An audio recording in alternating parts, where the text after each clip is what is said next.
Batman White Knight issue 6, Sean Murphy writing and art. So, Gordon, the GCPD, along with Nightwing, and originally Babs, but Babs kind of opts out when the conversation gets going about how they're going to do it. Is basically this is the issue of them taking down Batman, and what's the plan to take down Batman involves an elaborate light trick along with using a classic Batmobile from the movie, the 1989 movie. I mean, we didn't have enough inspiration from those movies already.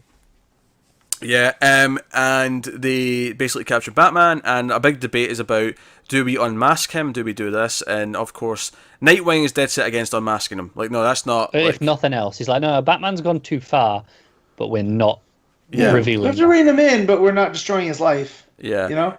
Whereas Babs, that's not enough for her. She's like wanting even more out of this, and she's like, no, you're crazy for going along with this. We're not going to, he's earned the chance to like atone for what he's done without taking him in like a criminal. And Napier is kind of on Nightwing's side. He's like, no, we're taking him in, but we're not unmasking him. That's part of the deal. We're not doing that. Yeah.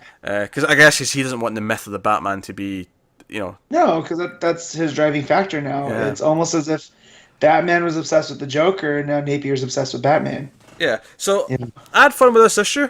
I've kind of made peace with a lot of my problems with it, but I've kind of made peace with it in a way that's like, this is not as deep as it thinks it is. It's not making any kind of point that it thinks it might be.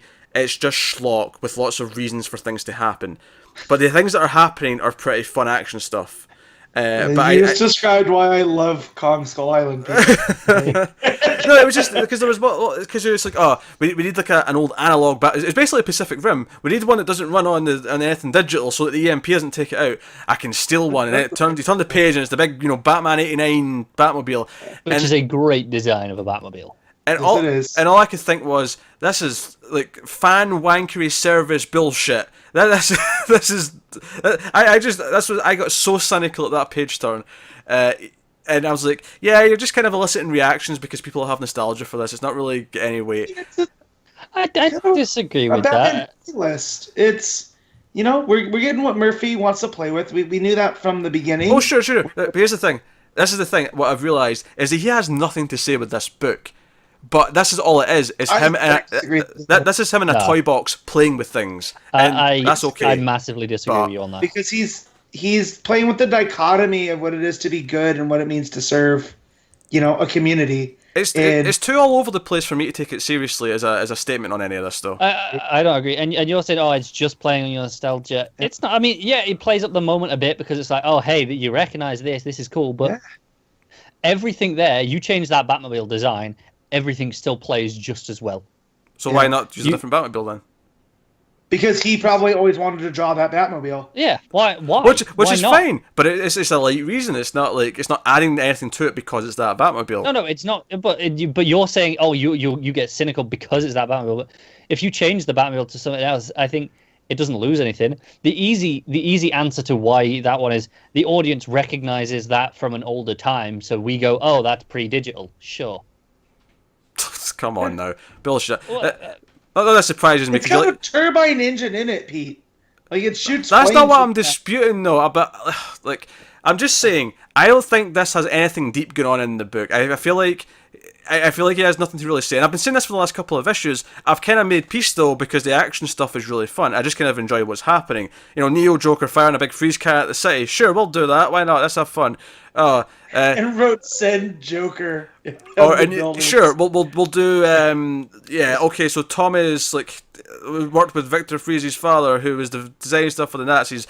But Thomas wasn't a Nazi. He took care of Victor Freeze almost like a son afterwards because he cared about him, and that's why Freeze is helpful. Yeah, Project Paperclip started through Freeze. The whole thing. Baron von Freeze and his Freeze tech, and again, you described it perfectly at the top, where it was kind of just like a B thing. Yes, and there's nothing wrong with that. I'm not trying to put it down too much when I say that. I'm just saying that I don't think this is some deep analysis of Batman. See, but that's where I disagree. When it actually does the things with Batman and the Joker and their relationship, it is looking at that. No, it's pretending to look at that. I don't think he actually has anything to say about it, though. I think it does.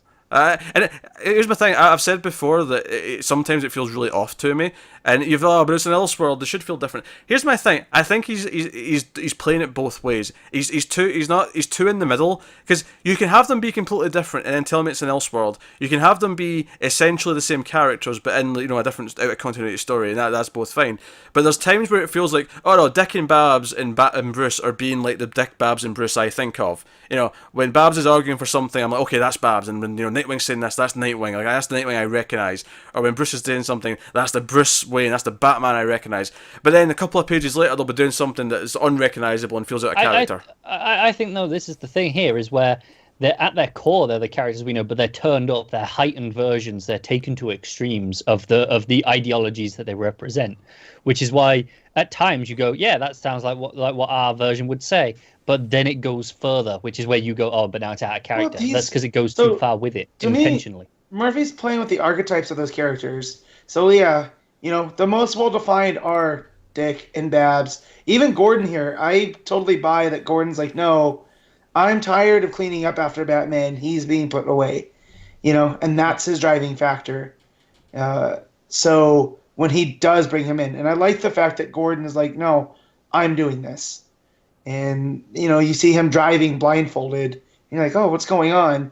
And he leads Batman right into it. I like that he's the one that brings him in. Just because, again, their relationship. No, some of that works. I think he's playing with these things. I just don't necessarily think he has a point that he's making when he's playing with them. Like, he's, okay, so what if Joker's the good guy, and what if he's doing this? Okay, fine, but what is he actually saying with that? And also, I wasn't super keen on some of the political stuff in the middle when he was like, basically bringing in Duke and all that kind of stuff. That was kind of the low point of the book for me. When this works best is when it's being ridiculous alter-world action schlock, and it looks gorgeous when it's doing it. And I had fun with all the action stuff. I had fun with the giant freeze cannon. But this is light B-movie fun, and I'm happy with it being that. But that's the height of it for me. What? Philby and Connor are getting more out of it. Yeah, definitely. Oh, you absolutely are. Because especially when it gets to the freeze and his father was a Nazi and he was working for them, and like Thomas Wayne was helping take care of Victor because he was, because Victor Freeze's father was a Nazi and went away or whatever. But like when I got to that, I was like, okay, this is just pure. This is 80s movie schlock. Well, this is the thing. No, I think it is that, but with depth, because I think the depth is there to back it up. I don't think the whole thing with Alfred too is like. The reason Alfred was in that state with his, what was the disease that was from Batman? Gregor's syndrome, I think. Yeah, McGregor's. Yeah. Right, but he only had enough free stuff to save Bruce because Bruce came in with injuries, and I liked all that. That Freeze is kind of like, yeah, I've kind of always known, but he was never. I like that Murphy understands with some of these villains, they're never just about ending Batman, right? His whole thing was about Nora. And now that he doesn't have Nora, it's like, oh, well, I'm not going to be Mr. Freeze. He doesn't have that motivation anymore. Yeah, so he ended up coming to the other side. And so you look at Joker, and he's become Batman, but he's so driven in this thing to bring down Batman that he's lost all other...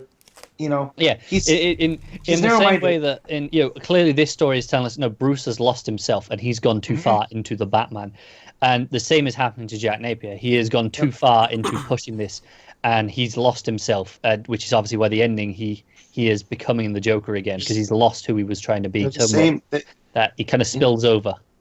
They're the same side. They're two sides of the same coin. Yeah. Here, and I like that he's playing that up. Also, I love how that end where the Joker comes back in. Mm-hmm. That's like the first time in the book where we get proper color, like bright color. It's like, no, the Joker is the electricity that brings standing out. And it almost makes me think too that this whole thing, not that it was a play, but it was Joker, letting Jack Napier drive, until the time's right. Exactly. Yeah, maybe. And now, yeah, we'll see. I'm excited. We got 2 issues left, and to see where it ends up going. But I just really enjoy it. I'm loving it. So Batman's in Arkham, and Joker's like coming back. Like, Napier starts turning into the Joker at the end. That's kind of the big cliffhanger. I think it's fine B-movie schlock. I think to give it more depth, I honestly think he would need a co-writer to kind of refine some of the ideas and refine how it's told. But But when it's at its best, a lot of this is the big plan to take him down and the car chase and how that sort of wraps up, and then the big ice canning, all that stuff. I was having a blast with, but I am having a blast in these are fun cheesy B movie concepts that are just going nuts with, and I'm kind of liking it in that level, but not in any kind of deep analysis of Batman and the themes of Batman and Joker level. So, and Matt's giant ass dog is coming in to interrupt everything.